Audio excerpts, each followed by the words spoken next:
All right, everybody, welcome back to the channel. We got a treat today. We're looking at the maestro, Roger Deakins, and his work on the goldfinch.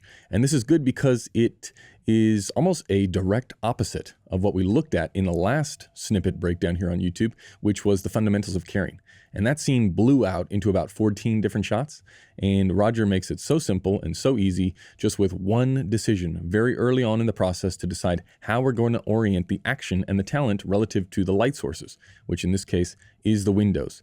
So it's a little scene not too dissimilar to the fundamentals of carrying, but covered so differently. And then the results from a lighting standpoint and from a look standpoint are that much different. It's classic Roger Deakins. If you think it looks simple, it certainly isn't. And it takes a lot of skill to be able to make it look exactly like it does. So enjoy this little snippet. If you want to see the entire breakdown of the goldfinch, many more Roger Deakins films, and a ton of other people. There are hundreds of breakdowns available full in their entirety over on Patreon. You can become a member by signing up below in the description. And let's have a look at the maestro at work. So we got three people immediately in this shot. This isn't the widest, but this is perfectly sums up the entire why this is so much easier to do and why it looks, in my opinion, looks significantly nicer and something that I would be drawn to versus last week's. Remember last week we had sofa here, and then you had the other lady was standing on the other side of the room, but we had this turned so that the sofa was this way, and that was the one Paul Rudd was sitting on, and then the other lady was sitting this way, and they were looking at each other this way in the room. This one is set up this way. Why? Because the windows are on that side. So we're gonna set everything up parallel to the windows. Window running that way, action's running that way. Okay? And now what does that allow us to do? Get all the shape from the upstage side, because we've put ourselves, you know, right? Dot in her head, dot in his head, that's our line. We wanna be on this side because all of our level is coming from here. We've got cool wallpaper that's not white. We've got practical in the background. We've got curtain and shears. Okay, this is ideal. All right, we're not even going to talk about the composition, the depth, right? How much higher we are than the sofa for this very reason, to allow the depth to come into the image.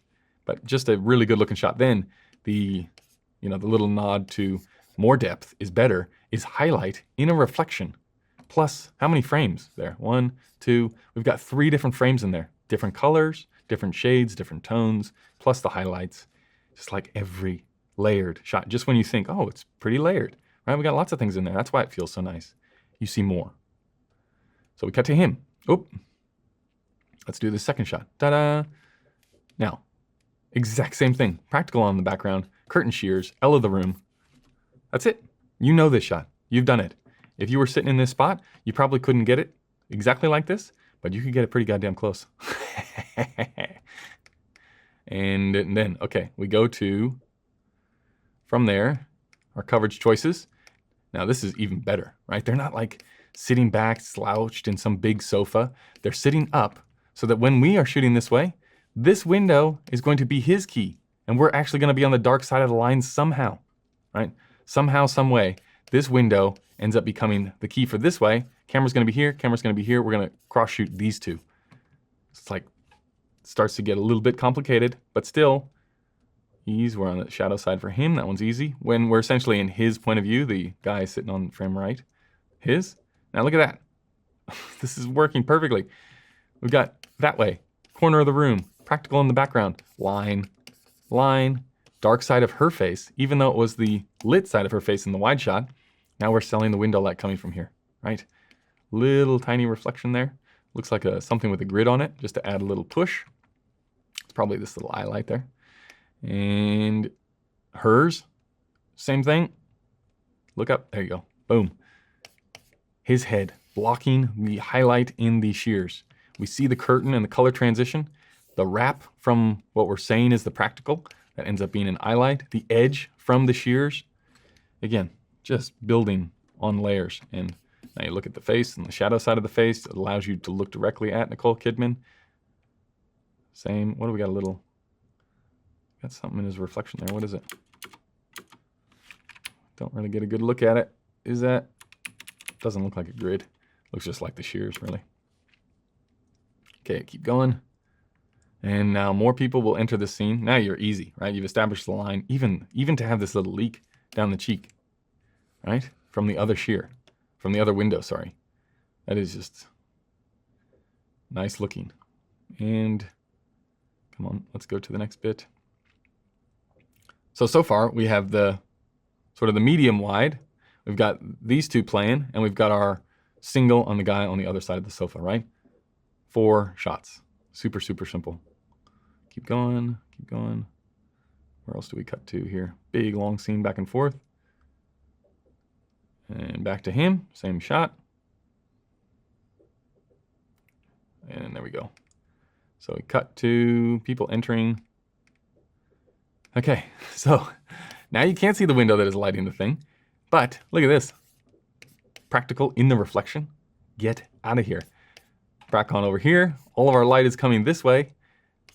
Back here, we're playing practical over here, but we're shooting into the depth. Plus, you got your free wet down with your reflective floors. Yeah, plus the depth, plus the leading line of the sofa. A little bit of sofa in here, right? Just okay, they come in. We're still technically on this side of the shoulder, right? Which is meaning our line is still intact here. Between these two, it's still intact because we're on this side of the shoulder. Between these two, we've flopped over, so it doesn't really matter. They come in and they sit, and lo and behold, we have lit the space. And it works any size shot we want to do in here, right? Any size shot we want to shoot in here. Same exact lighting on him, that's on him. We know it's going to look good. We've already seen the reverse, so we don't have to do that bit. But this is wide shot, sit, perfect. Now, we have a completely different angle on him. He's now looking much further into the room than he was when these two were chatting. But we're on the dark side of the line. We still get that practical in there. We're still into the corner of the room. Like everything just, it all checks out. Got that nice little wrap over to this side of the cheek. And now we've established a new line between these two. Back to the wide.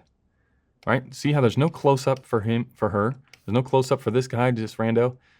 We only did one sort of mediumist shot for him. We're eliminating coverage points.